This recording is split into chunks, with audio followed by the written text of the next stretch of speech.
Welcome to Forward with NACCE, Inspiring Entrepreneurial Action, a podcast that shares the stories of everyday entrepreneurs, entrepreneurial leaders, and the communities that support us.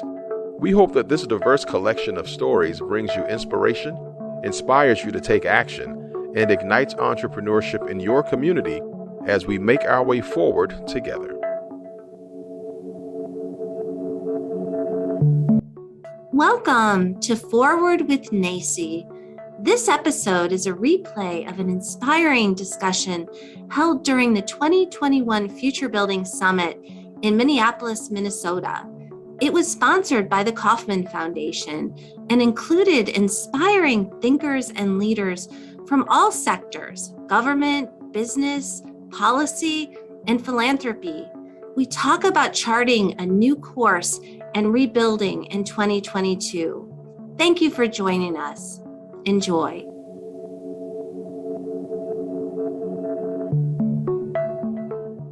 I'm really excited for our next panel to join us. They're high energy people and they're givers, and they have a lot of information to share. So I want to welcome Carlene Cassidy, CEO of the Ratcliffe Foundation, Erica Locke, who is with the Blackstone Foundation, our good friend Tiffany Eubanks-Saunders, who is with the Amazing Bank of America, and we are going to be joined, I believe, by Thom Ruhe via the virtual end of it. So let's give them a warm welcome, and thank you all for staying with us virtually. So,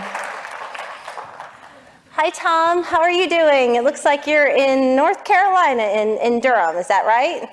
That is correct. I'm coming to you live from the top of the American Tobacco campus. Okay, that's great. Thom is a very good friend to NACCE for many, many years and has done amazing work, which we'll get into. And so we're excited. There's just so much information. It's like a buffet of like 5,000 different things. And one of the things I've appreciated about all four of you is just your spirit of continuous learning and continuing to try to reevaluate how you can make a difference in the world. And you all have slightly different foundations and different ways of doing that. So we actually have two funders panels, and so I'm really hopeful the people who are tuning in virtually and also those who are with us today really take the opportunity to learn not only a bit about your journey, but about the work that you're trying to do. Because if we're successful in this space, it's all about partnership. So it's not really about the fundraising, it's trying to find that alignment and how we can work together. So I want to begin, and Carlene, I'll begin with you, and then maybe we'll go through the two ladies, and then we'll go to you, Thom, is just tell us a little bit about your journey into philanthropy, and really maybe someone or an experience that inspires you, and maybe just take a minute or two. Well, I truly wake up every day realizing I am the luckiest person on the planet.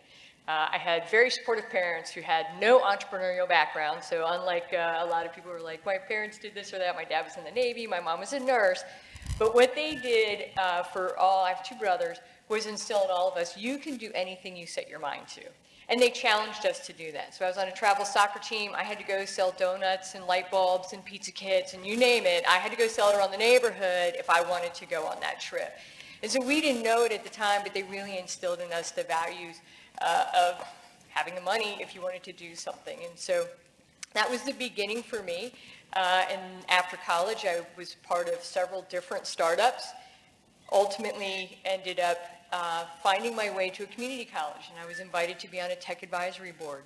And that changed my life. You know, you talk about those turning points in life.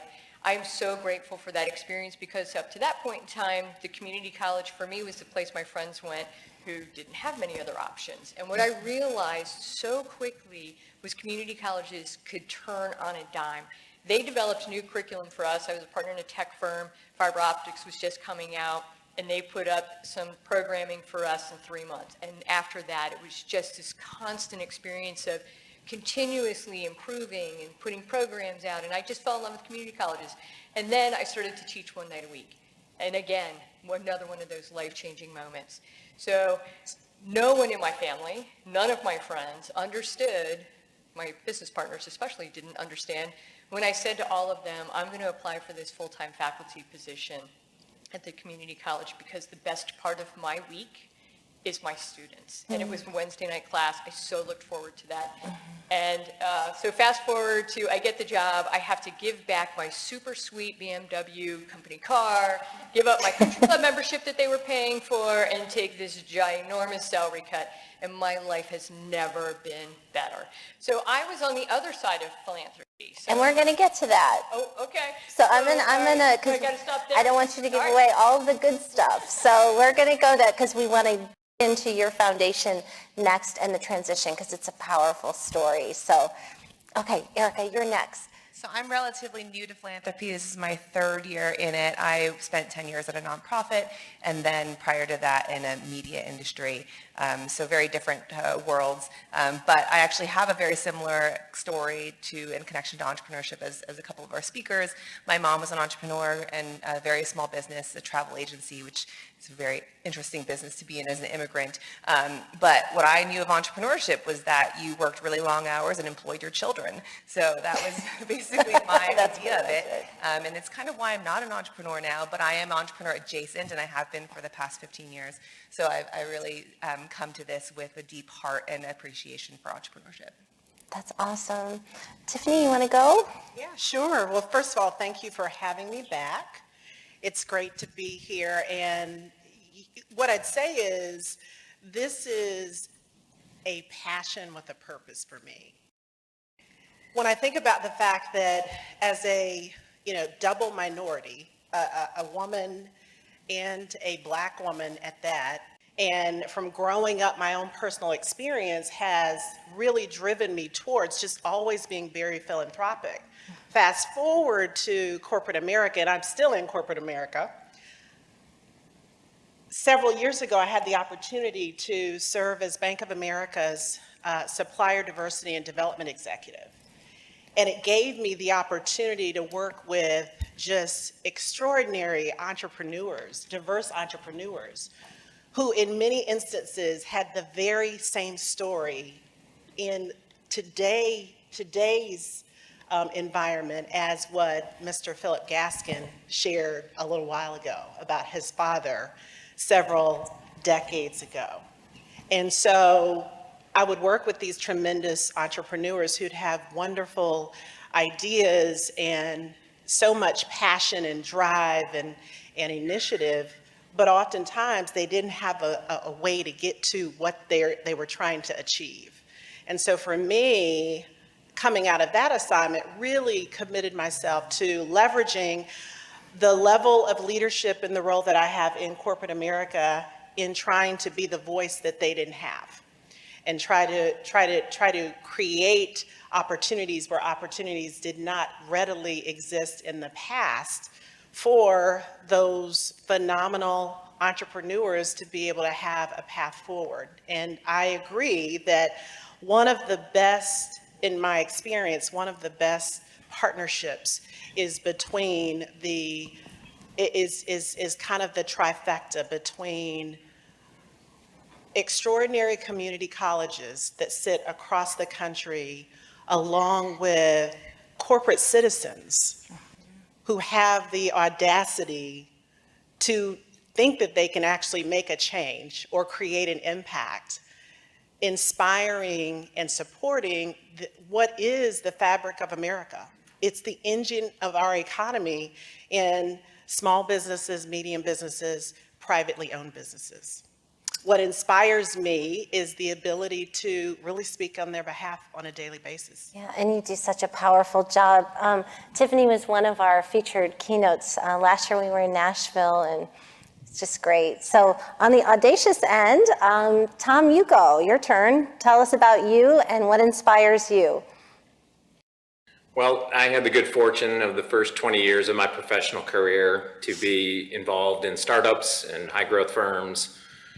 Some that were just bootstrapped, some that followed the classic script of private equity. And I experienced firsthand the benefit, the kind of the economic emancipation that came from successful entrepreneurial pursuits, and how it really was a force for leveling the playing field. The opportunity may exist, but the access to the resources don't. So when we, exited our last company, I was at that time hitting one of those critical milestones, namely the big 4-0 birthday. And it gives you time to take a pause and look around and say, what do I want to do with the next half of my life?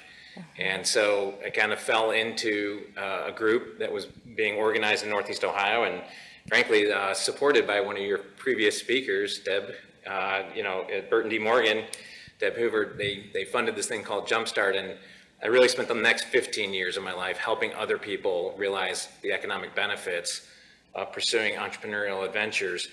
I have to say, for what inspires me, it's the people we serve, every day. They're the ones on the front line looking for how to meet needs in the market. And we're always kind of reminded of their impact and their courage, especially in times like now, during COVID, or when we've had economic downturns in the past, like 2008 and 2001. We have these brave souls that are working in these hospitals, and we refer to them as our first responders. Well, our entrepreneurs are our economic first responders. They're the ones that are going to be the first ones going out looking for signs of life. And hopefully in doing so, they'll reap the rewards for that, not only for themselves, but they'll strengthen the equitable communities in which they're growing. That's great, and I think very, very well said. It is the first responders, particularly at this moment in time. So now I want to dig in to your organization. So for those of you who are just joining us today, virtually yesterday was a culminating event, so maybe you can touch on the pitch competition too, but really begin with the mission of the Ratcliffe Foundation. How did you get there? Because I think that's where I cut you off.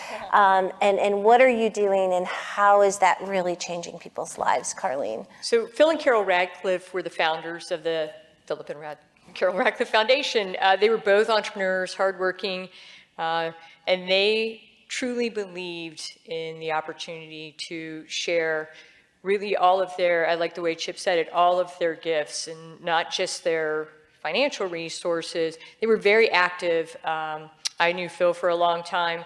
He contributed to Anne Arundel Community College, which is where I was a professor, and doing fundraising and running the entrepreneurship program. And that was back in 2003 when he committed $1 million in scholarships over 10 years. It was an extraordinary gift at the time. And since then, that foundation has grown. Phil and Carole both have passed, and it's a true honor for me to try and carry on their legacy.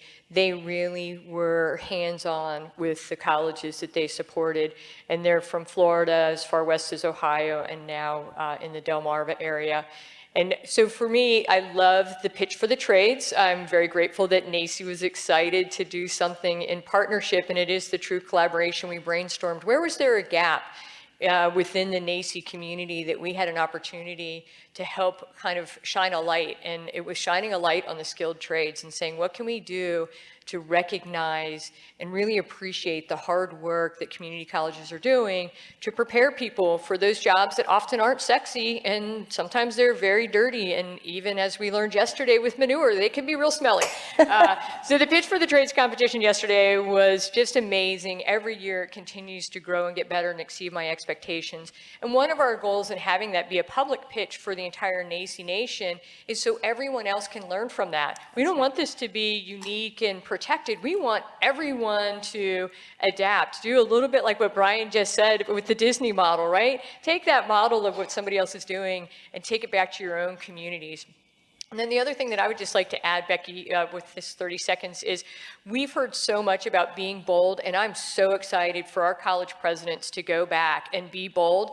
And I'm going to challenge every one of you from now on, when you say be bold, please say be bold such as adding a CIS or a CEO to my campus, or being bold by being here and changing the conversation and supporting my faculty who stood up and presented during this pitch competition, because I want to applaud the presidents. I did not acknowledge the presidents of the colleges who pitched yesterday, and I want to applaud those presidents because they supported their faculty who took a chance, came out here, and it takes that kind of entrepreneurial leadership, and I want to applaud that. And so that is being bold, and that is an example of that.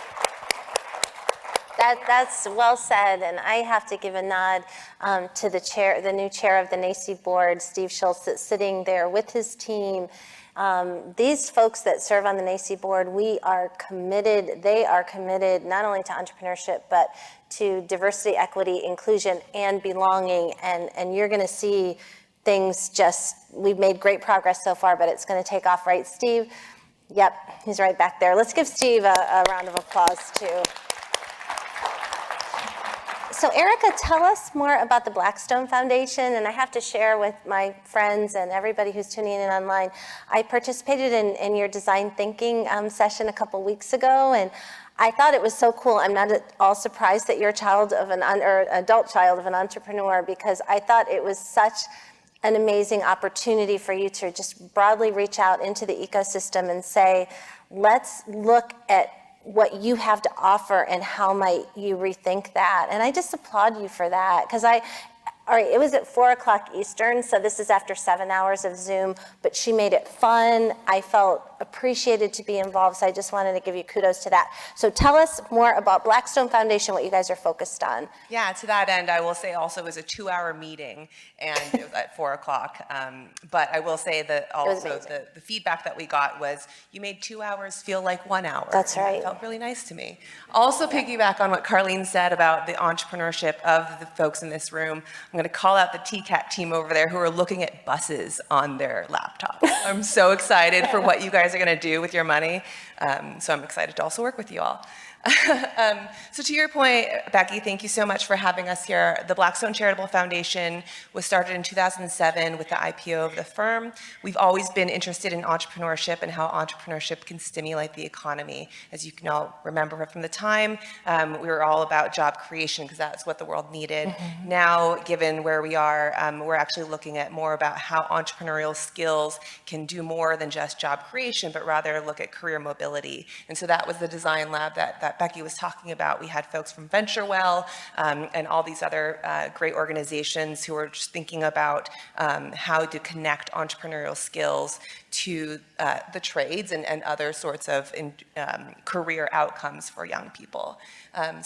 We also run this Launchpad program, which is where a lot of this stems from. Right now it's a network of 46 and hopefully growing to 75 over the next 3 years of schools around this country, and we support them with the grant and also help build up their entrepreneurial ecosystem, but specifically with a dual pathway of creating careers and companies.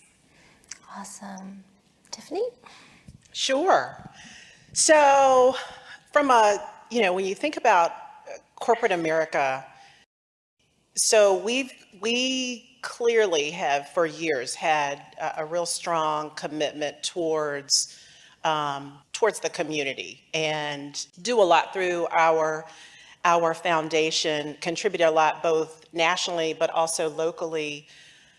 Back in, I guess it was June of 2020, we actually announced, and this was after, coincidentally, the George Floyd situation and tragedy and all of the multitude of similar situations that everyone, because they were sitting at home and sidelined because of a global pandemic health crisis, got a chance to witness up close and personal, many of whom for the first time.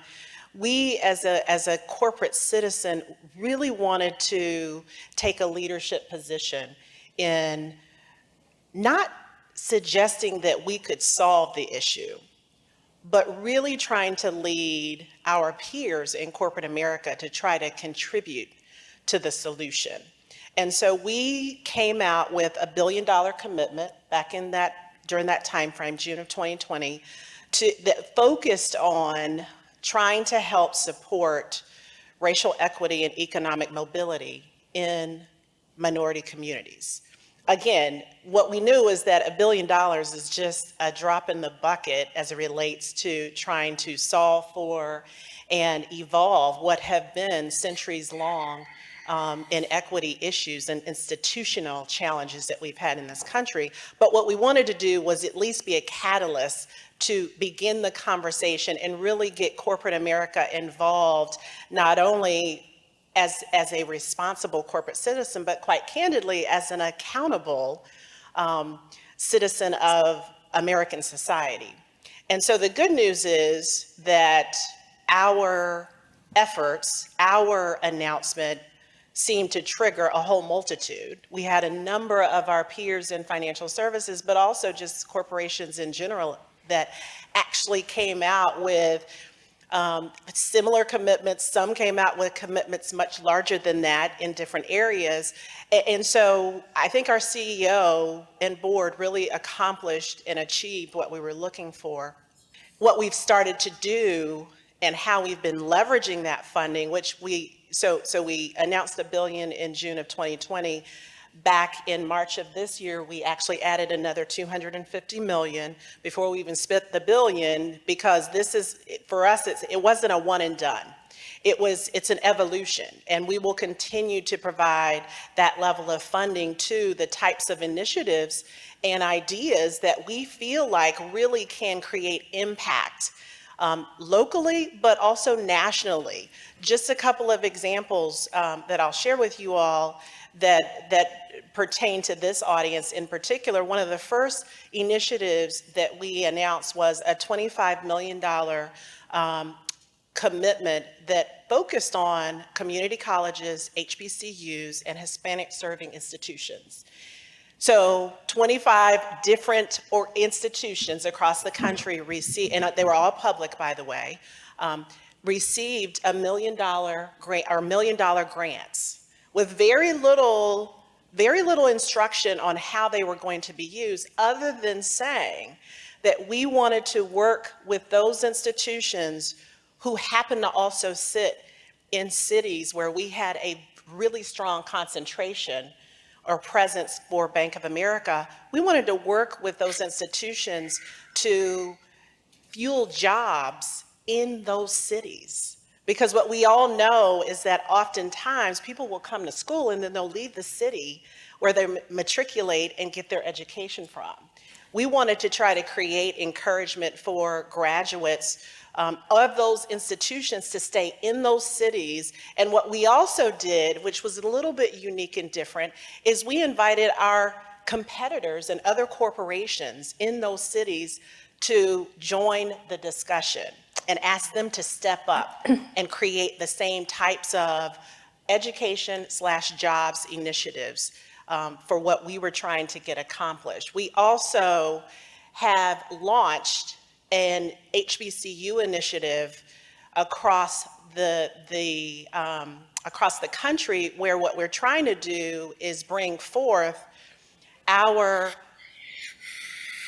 experience and our solutions for foundations of HBCUs to help them really understand, how do you take the funds that you have today and exponentially create more funding for your organization. So bringing our consultancy expertise to the table and trying to partner to just create more opportunity, more access, more information, and more tools that allow you to take, as I always say, how do you take $1 and make $100?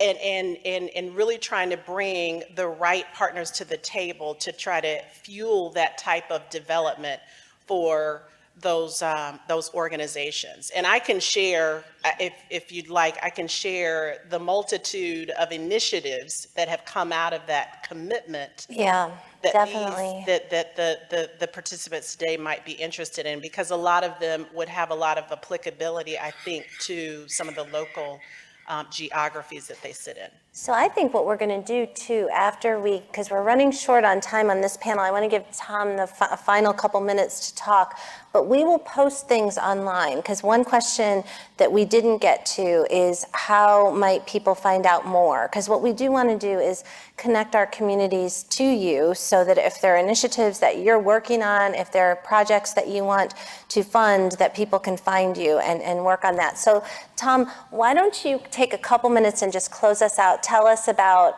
some of the growth that you've had at NC IDEA, some of the big initiatives that you're doing in the state of North Carolina. Sure, happy to. For those of you who don't know, NC IDEA is an independent private foundation. So we're a little different.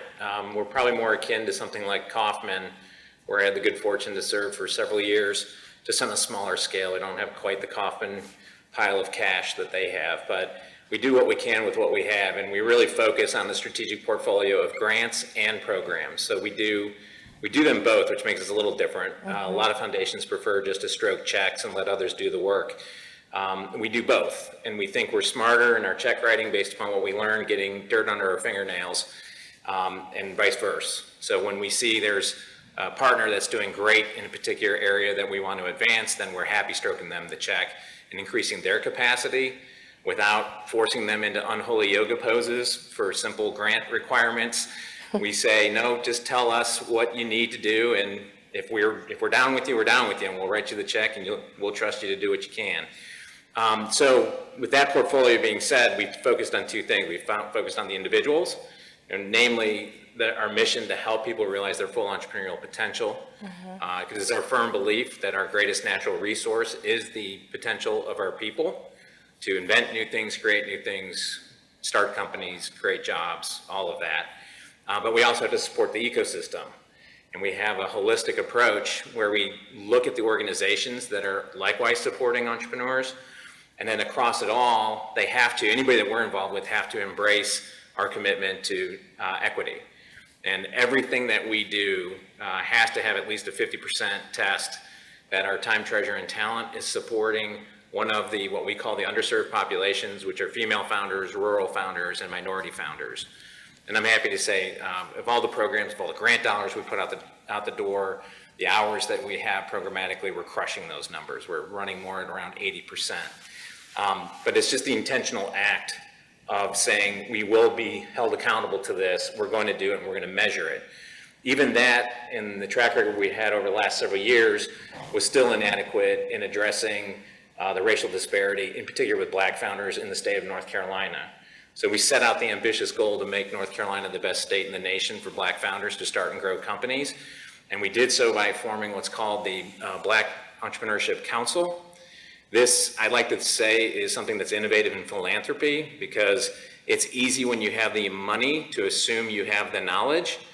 And even though we were very well intended in saying we wanted to advance Black entrepreneurship in the state of North Carolina, we couldn't assume that we knew how to do that.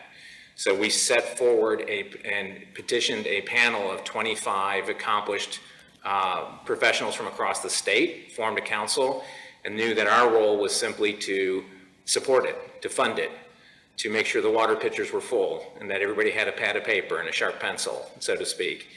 And so I'm happy to say it's still nascent. We've only put about $1 million into it so far, but it's being very catalytic in the state of North Carolina. I just have to say, from Carlene's benefit, Jerry Edmonds was here and was a judge, and we were talking all about that council in our time together. So we are going to follow up with you. We appreciate everything that you do to make the world better for people, and we appreciate the alignment. So this is just the beginning of other things to come. So let's give our in-person panel a wonderful round of applause. Thank you, ladies, so much. Yep. Thank you for joining us today. We hope that you will continue to explore the many ways to define entrepreneurship with NACCE as we celebrate opportunity, failing forward, and success, learning from one another along the way. Subscribe to this podcast on your favorite platform and follow at NACCE on social media, and learn more about us at nacce.com/podcast. Stay tuned for a new episode each week. We look forward to making our way forward together with you. Have you heard about our latest book, Impact Ed: How Community College Entrepreneurship Creates Equity and Prosperity? This is our roadmap for building back better in 50 states and globally. In each chapter, we share the inspiring stories of everyday entrepreneurs and explain how community colleges play a crucial role in their success. Visit us at nacce.com/impacted to order your copy now and join us in this work.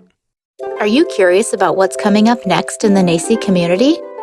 Join us on the second Wednesday of every month at 12 p.m. Eastern to set yourself up to be productive and impactful with NACCE by your side. We'll share about events, ways to get involved, and we'll have an open conversation featuring questions you're asking or problems you're facing. So join us on the second Wednesday at 12 p.m. Eastern for Up Next with NACCE. More information at nacce.com/upnext.